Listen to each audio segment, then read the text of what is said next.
Adventist Broadcasting Network, ABN. 안녕하세요. 저림 성도 여러분, 다시 만나서 반갑습니다.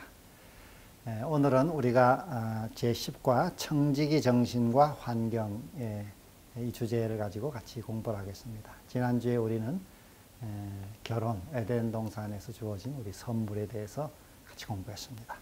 먼저 기억절의 말씀, 하나님이 그들에게 복을 주시며 하나님이 그들에게 이르시되 생육하고 번성하여 땅에 충만하라.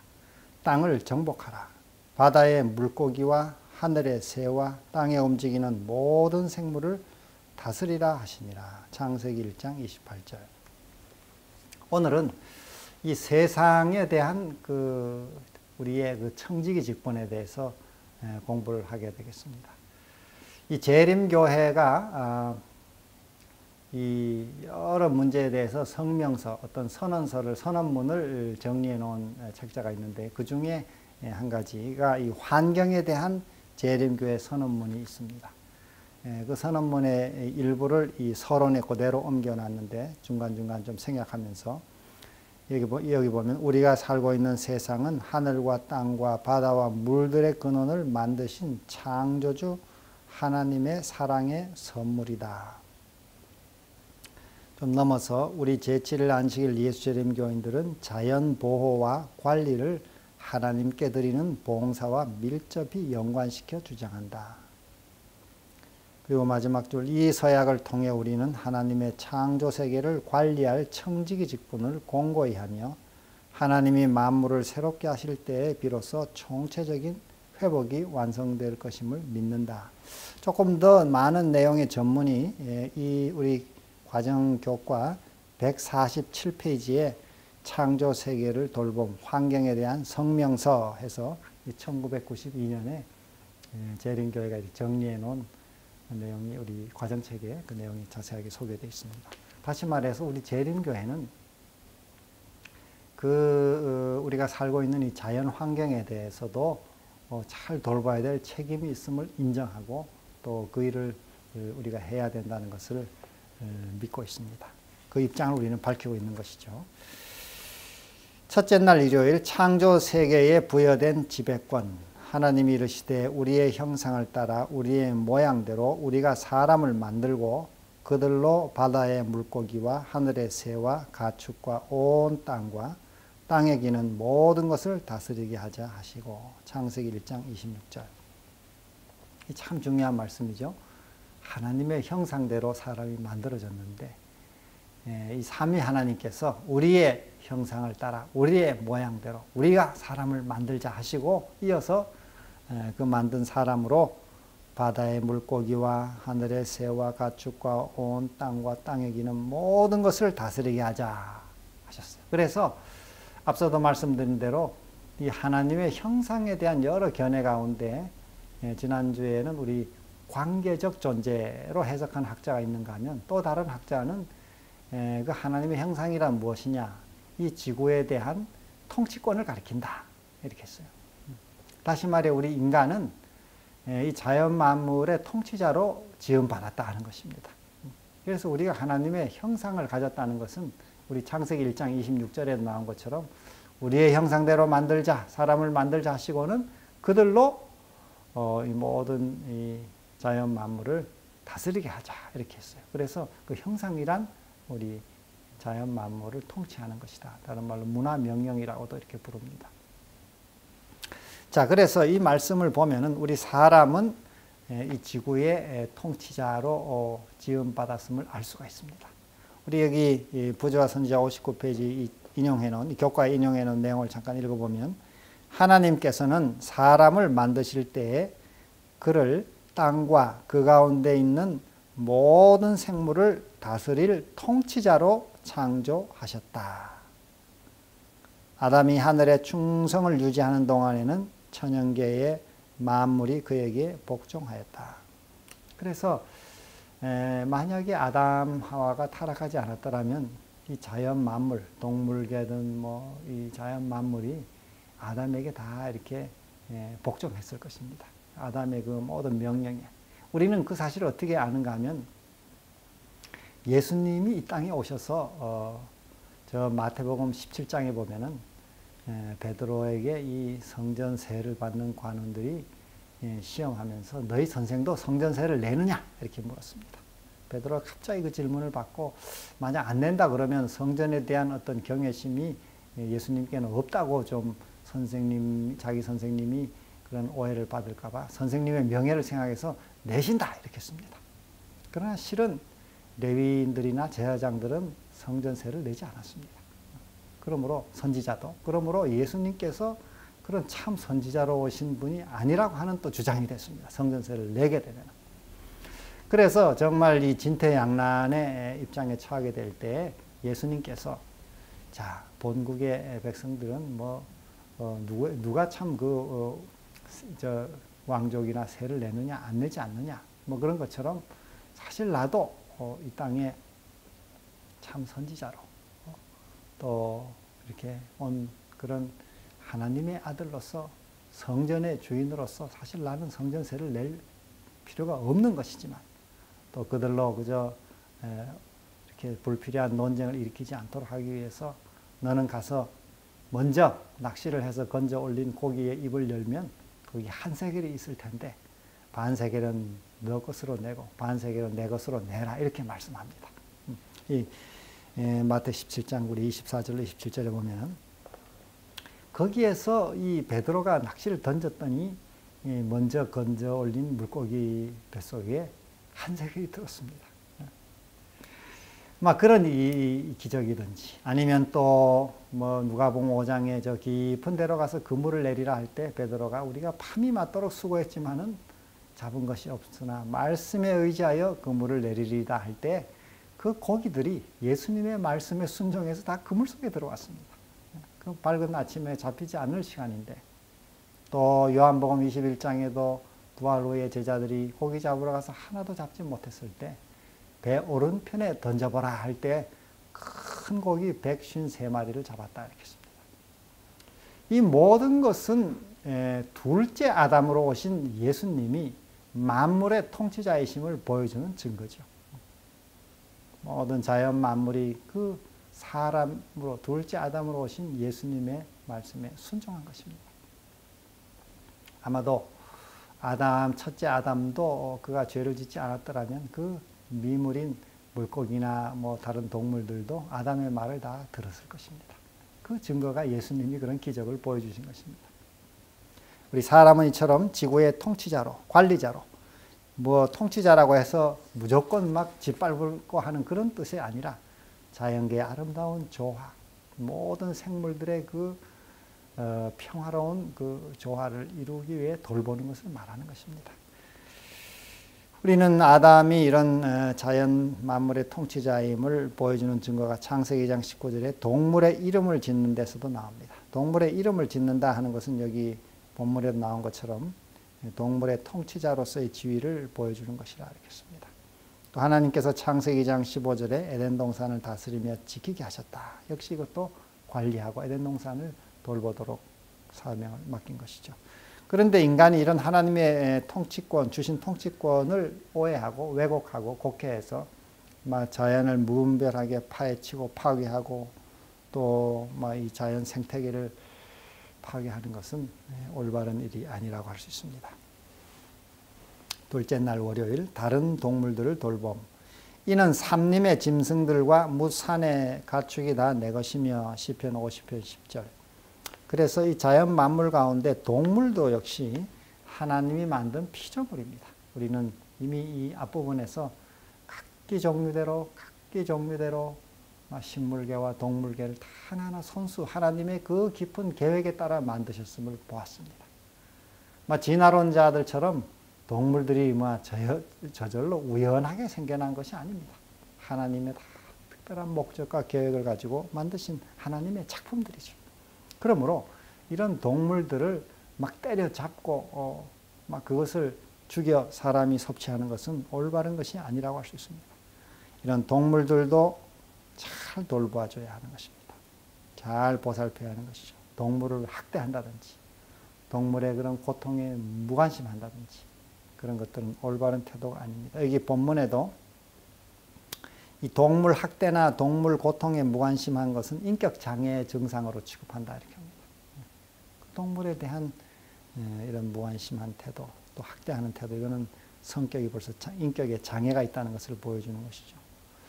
더 나아가서 재림교회 주신 이 건강기별의 말씀처럼 이런 육식을 식탁에서 제거하는 것은 이런 차원에도 매우 중요한 것이죠. 하나님이 올바르게 자연을 잘 관리하라고 주신 그 청지기 직분을 우리가 수행하는 중요한 자세이기도 합니다.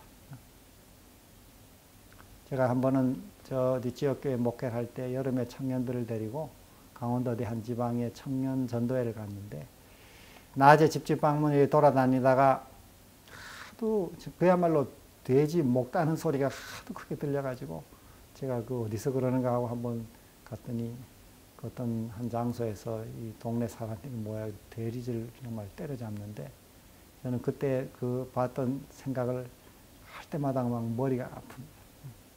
그 살아있는 돼지를 막 그야말로 머리를 망치로 막 때려잡는 것이죠. 그것은 우리 사람이 원래 하나님께로부터 받은 이 청지기 직분을 망각하고 또 제대로 시행하지 못하는 것입니다. 우리 가끔 우리 미국의 뭐 주저앉은 소들, 참 병들어 앉은 소를 막 때려서 일으키고 그 고기를 사람들이 먹으려고 그렇게 하는 그 모든 것들도 결국은 이게 생태계에 대한 청지기 직분을 망각한 것이죠. 우리 재림 신자들은 이러한 건강기별 속에 담긴 또 더 깊은 의미, 이 천연계 하나님의 창조 작품들을 잘 돌보라고 하는 그 사실을 기억하고 또 건강개혁의 이 말씀을 올바른 동기에서 또 실천하도록 그렇게 해야 되겠습니다. 여기 아래 인용문 부조화 선지자 442페이지도 보면 세상에는 동물을 학대하거나 돌보지 않고 방치하여 고통을 당하게 하는 것이 얼마나 큰 죄인지를 깨닫는 자가 심히 적다.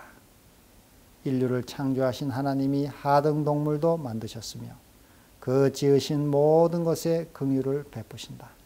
동물은 비록 인간의 필요에 응하도록 지음을 받았으나 인간에게는 동물을 혹사시키거나 학대함으로 그것을 괴롭힐 권리가 없다. 이렇게 씁니다. 자, 기억해야 되겠죠? 셋째 날 화요일 안식일과 환경, 일곱째 날은 내 하나님 여호와의 안식일인즉 너나 내 아들이나 내 딸이나 내 남종이나 내 여종이나 내 가축이나 내 문 안에 머무는 객이라도 아무 일도 하지 말라. 출애굽기 20장 15절. 이 지구에 대한 사람의 청지기 직분은 이 창조와 깊은 관계가 있습니다. 그리고 또 이 청지기 직분 속에는 아까 말씀드린 자연을 파괴하든지 또 무분별하게 개발하는 일도 안 되는 것이고 금한 것이고 또 반대로 어떤 사람은 자연을 지나치게 또 인간 이상으로 높여서 자연 자체를 숭배하는 이런 사상도 있습니다. 이것도 빗나간 사상입니다. 자연 자체가 마치 하나님으로 신으로 자연을 숭배하고 그것을 인간 이상으로 높이는 그런 사상도 역시 빗나가는 것이죠. 여기 안식일 계명을 자세히 살펴보면 안식일 계명 속에는 인간과 전체 환경과의 조화가 강조되어 있습니다. 우리 아래에 있는 것들을 다 잘 배려하라는 것이죠. 가축이나 여기 말씀 또 뭐 여종이나 남종이나 뭐 이런 모든 것들도 다 쉬게 하라는 것이죠. 그런 안식일은 정말 봉사와 사랑과 자비의 날이라 이렇게 했습니다. 오늘 우리가 이 안식일 계명을 정말 올바르게 잘 구별해서 우리 다음 주에는 우리 안식일 계명에 대해서 공부하겠습니다. 안식일에 대해서 공부하겠습니다만은 그 속에 담긴 정말 이 모든 우리 아래 있는 사람들에 대한 배려, 자비, 비록 죄로 인해 생겨난 종의 제도나 또 뭐 이 생태계가 다 이렇게 좀 망가졌지만 그러나 그 작은 것들에 대한 배려를 우리가 잊지 말고 이날 안식일을 그런 날로 우리가 바르게 구별하도록 해야 되겠습니다. 예수님의 생애 속에서도 안식일에는 병자들 또 여러 사람들을 고치는 그런 정말 눌린 자를 자유케 하는 예수님의 모습을 보게 됩니다. 넷째 날 수요일 건강을 지키는 청지기. 너희 몸은 너희가 하나님께로부터 받은 바 너희 가운데 계신 성령의 전인 줄을 알지 못하느냐. 너희는 너희 자신의 것이 아니라 값으로 산 것이 되었으니 그런즉 너희 몸으로 하나님께 영광을 돌리라. 고린도전서 6장 19절 20절. 참 우리 재림교회에 친숙한 말씀이죠. 우리 몸도 역시 이 청지기 직분을 행사해야 될 중요한 한 부분이라 하는 것입니다. 몸에 대한 신학, 몸에 대한 우리의 신앙, 이것은 우리 몸은 하나님의 성전이요 성령의 전이라고 하는 것입니다. 고린도전서 3장 그리고 6장. 그러므로 이 하나님의 성전을 우리가 잘 돌보도록 또 우리에게 책임과 의무가 있음을 기억해야 되겠습니다.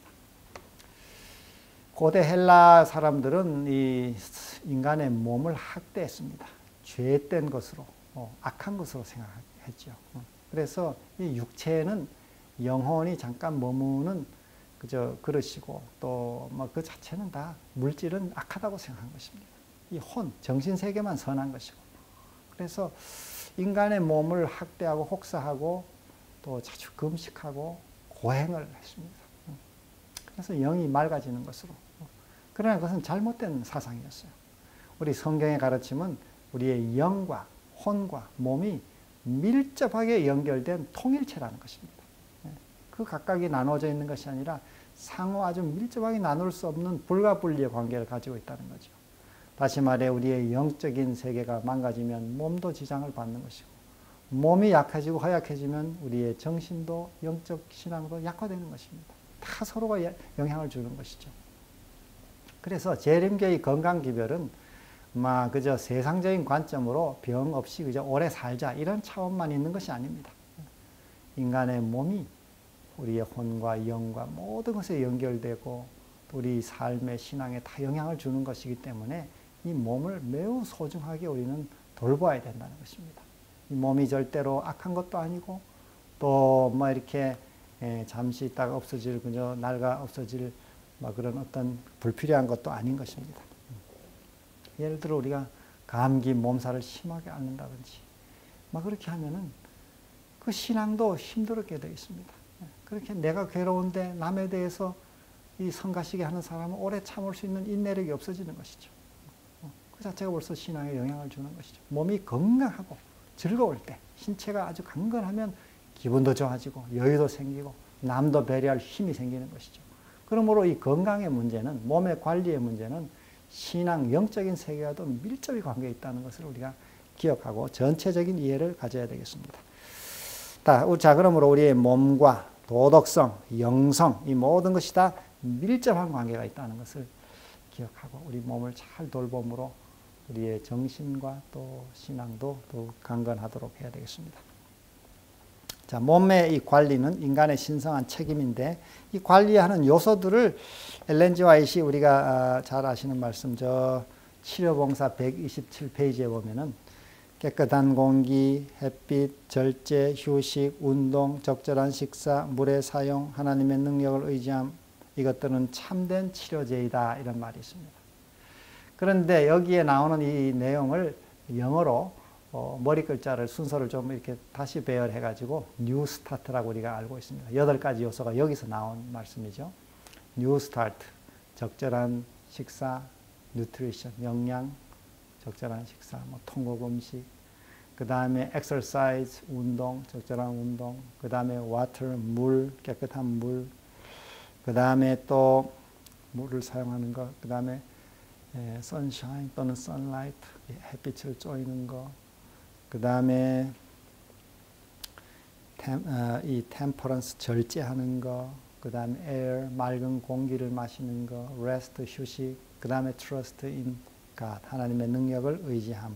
이 모든 것은 참된 치료제라 이렇겠습니다. 그래서 우리가 이 간단하게 정리한 8가지 원리들을, 요소들을 한번 자주 점검해서 운동이 부족하지 않은지, 또 식사가 또 좀 내가 적합하지 않은지, 또 절제를 잘하고 있는지, 물은 좀 적절히 마시는지, 또 너무 실내에만 있지 않는지, 이렇게 햇빛을 좀 쬐는 것, 하나님을 믿는 믿음의 마음을 항상 가지는 것, 이 모든 것을 우리가 잘 골고루 실천함으로 몸이 항상 건강하고 또 그 건강한 몸에 건전한 정신이 깃든다 하듯이 정신도 건강해지고 또 우리 신앙도 튼튼해지기를 소망해 봅니다. 자, 그 다음에 우리 다섯째 날 목요일 소지 보면 청지기 직분의 원칙. 온갖 좋은 은사와 온전한 선물이 다 위로부터 빛들의 아버지께로부터 내려오나니 그는 변함도 없으시고 회전하는 그림자도 없으시니라. 야고보서 1장 17절. 자, 이번 과 공부를 통해서 우리는 청지기들이다 하는 것입니다. 청지기들이란 다른 말로 관리인입니다. 관리. 주인의 소유를 관리하는 것이죠. 우리의 주인인 창조주 하나님의 소유, 온 천하 만물들. 지금은 우리가 이런 동물계 명령을 해도 말 듣지 않습니다. 그러나 이제 우리가 받은 것들, 예를 들면 시간, 우리 앞서 본 몸, 건강, 또 어떤 재물, 돈, 영향력, 또 우리의 언어적인 능력, 뭐 또 가마력, 어떤 사람은 또 글을 잘 쓰는 능력이 있어요. 글을 통한 어떤 능력, 뭐 신체 어떤 또 뛰어난 능력, 기술, 이 모든 것들이 다 하나님께서 우리에게 맡겨주신 이 그야말로 관리하라고 주신 것들입니다. 그 모든 것에 대해서 우리는 청지기들입니다. 우리 교회에서 보통 청지기 부서가 있죠. 우리 교회에 청지기 부서가 있는데 청지기부 하면은 주로 뭘 생각하냐면 11금 내고 월정금 내고 뭐 여러 헌금 잘 내도록 권장하는 것이 청지기부라고 늘 그렇게 생각하고 있습니다만은 우리가 대총회적으로 이 청지기에 대한 강조를 아주 강하게 하고 있습니다. 작년에도 저 6월에 몽골에서 우리 지회 청지기 여러 지도자들 모임에 참석해서 대총회 청지기 부장 또 부부장 오셔서 강연하는 말씀들을 같이 나눴는데 그분들의 중요한 강조 내용도 돈에 대한 청지기만이 그 청지기 직분이 아니고 모든 것이 다 청지기라고 하는 거. 이거는 모든 교리의 중심이고 또 바탕이라고 하는 것을 거듭거듭 강조했습니다. 그러므로 우리의 몸도 잘 관리해야 되고 또 우리가 받은 하나님께로 받은 재능을 통해 번 돈도 잘 관리하고 올바로 하나님께 11조 구별하고 교회 또 월정 헌금도 잘 구별하고 그런 것이 필요한 것이고 또 우리의 이 시간도 잘 관리하고 허튼 일에 우리가 시간을 쓰지 않고 또 이 재능, 또 영향력, 포지션, 또 뭐 어떤 그 특별한 기술들, 뭐 여러 모든 것이 삶의 모든 전반이 다 하나님 우리에게 맡겨주신 관리 대상들입니다. 그게 내 것이 아니라는 거죠. 그래서 우리는 청지기들이다 하는 사상을 깊이 가지고 살면은 우리 하나님의 말씀대로 바르게 살 수 있는 그 신앙의 길로 나갈 수가 있습니다. 이런 청지기 직분의 이런 사상의 뿌리는 역시 창조에 있죠. 하나님이 창조 주시고 주인이시고 우리는 하나님의 작품으로 그 모든 것을 다 관리하라고 이렇게 처음 명령받은 그 청지기들이라는 거기에서 이 사상이 비롯되는 것입니다. 성경에서 이 청지기 직분에서 오늘 여기 교과에 소개된 대로 좋은 비유가 있는데 그것이 달란트 비유입니다. 마태복음 25장. 우리가 아는 대로 마태복음 25장은 그 앞서 24장의 재림의 징조들, 거짓 선지자들이 일어나고 하늘에 해가 어두워지고 달이 빛을 내지 아니하고 별들이 떨어지고 전쟁, 기근, 뭐 불법이 성하고 또 여러 많은 이 두려운 일들이 일어나고 또 천국 복음이 땅끝까지 빨리 전파되는 일도 일어나고 뭐 이런 여러 세상의 종교계, 자연계, 천체, 또 도덕계 뭐 모든 곳곳에 이런 징조들이 막 세상이 콩복듯이 이렇게 일어나고 있는 이러한 세상에 살아가는 이 종말의 때 어떻게 그러면 재림을 준비하느냐 그 구체적인 방법을 설명한 것이 25장의 세 가지 비유입니다. 열처녀의 비유, 달란트의 비유, 그리고 양과 염소의 비유. 그 중에 25장 24절로 30절에 나오는 달란트 비유는 오늘의 이 청지기 직분에 아주 매우 적절한 비유가 되고 있습니다. 우리가 재림을 준비하는 구체적인 방법은 자신이 받은 그 달란트, 하나님께로 위임받은 이 모든 청지기의 그 내용물들을 잘 관리하고 신실하게 돌보는 것이 재림을 준비하는 구체적인 방법이다 이것입니다. 뭐 구체적으로 학생으로서는 자신에게 주어진 학업을 최선하는 것이 올바른 재림 준비고, 가정의 주부는 가족들을 위해서 정말 헌신적으로 일하는 것이 재림 준비고, 또 직장에 일하는 사람들은 자기 직업에 충실한 것이 구체적인 재림 준비죠. 엘렌 화이트도 이 달란트의 비유를 매우 비중 있게 다루고 있습니다. 그 실물 교훈이라는 우리 책에 그 중에 한 여러 20몇 장 내용이 나오는데 그 중에 제일 많은 분량의 장이 이 달란트 비유입니다. 우리 실물교훈 제25장을 보면은 무려 40쪽에 걸쳐서 이 달란트 비유를 설명합니다. 아주 제일 긴 내용이 읽으면 읽어도 끝이 안 나는 그렇게 긴 장, 이 달란트라는 내용의 장에 그렇게 많은 설명을 하고 있습니다. 그만큼 중요하다는 거죠. 오늘 우리가 이런 청지기 직분을 받은 사람들로 우리는 정말 이 달란트 비유에 나온 대로 작은 일에 충성하는 사람이 되어야 되는 것이죠. 그것이 오늘 우리에게 주님이 주시는 교훈이라고 할 수 있습니다. 거기에는 언어 재능, 시간, 영향력, 또 건강, 돈, 등등 여러 내용을 아주 하나하나 잘 설명하고 있습니다. 여러분이 나중에 실물교훈 25장을 한번 천천히 읽어보시면 좋겠습니다. 그 모든 우리가 위탁받은 것을 잘 관리할 수 있는 아주 구체적인 내용이 나옵니다. 어떻게 언어 생활을 개발할 수 있는지, 말은 어떻게 해야 하는지, 시간은 또 어떻게 써야 하는지, 그 부스러기 시간을 어떻게 이용하면 많은 책을 몇 권씩 읽을 수 있는지, 아주 자세하게 나옵니다. 이러한 그 청지기 직분을 받았음에도 불구하고 한 달란트 받은 사람처럼 불충실한 삶을 살게 되면 그 달란트를 빼앗기게 되어 있습니다. 우리가 살아가는 동안에도 영향력을 잃어버리게 되어 있는 것이죠. 그리고 결국은 바깥 어두운 데 던져지는 멸망을 당하게 되는 것입니다. 사실 이 달란트 비유 속에는 이렇게 재림을 잘 준비하는 방법과 함께 이 땅에 살아가는 동안에도 우리가 다른 사람과 비교하지 말고, 그 한 달란트 받은 사람은 아마도 5달란트 받은 사람이나 2달란트 받은 사람과 자꾸 비교하는 가운데 스스로 열등감에 빠지고, 또 불만에 빠지고, 또 자기의 주어진 기회를 소홀히 했다고 보여집니다. 오늘 우리가 살아가는 삶에도 남과 자꾸 자신을 비교하고, 거기서 열등감이나 또 낙담에 자꾸 빠지게 되면 그 삶이 실패할 수밖에 없습니다. 우리 한 달란트의 이 자세, 우리 경계에 삼고 우리가 받은 이 달란트를 작은 일에 충성함으로 주님께 인정받는 삶이 되어야 되겠습니다.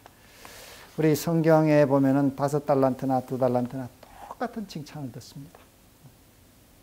나도 저 사람처럼 큰 일을 해야 좀 속이 시원하다, 그렇게 생각할지 모르지만은 하나님께서 주신 분이 하나님이시니까 주님 맡기신 그 달란트가 많든 적든, 또 재능이 크든 적든 우리가 자기가 주어진 그 달란트를 최선을 다해서 개발함으로 주님께 인정받는 우리 삶이 되어야 되겠습니다. 우리 다음 주에는 안식일, 에덴의 선물, 이런 제목의 과를 우리 다시 공부하겠습니다. 우리 다음 주까지 우리 모든 성도들 다 또 평안하시기를 바랍니다. 감사합니다.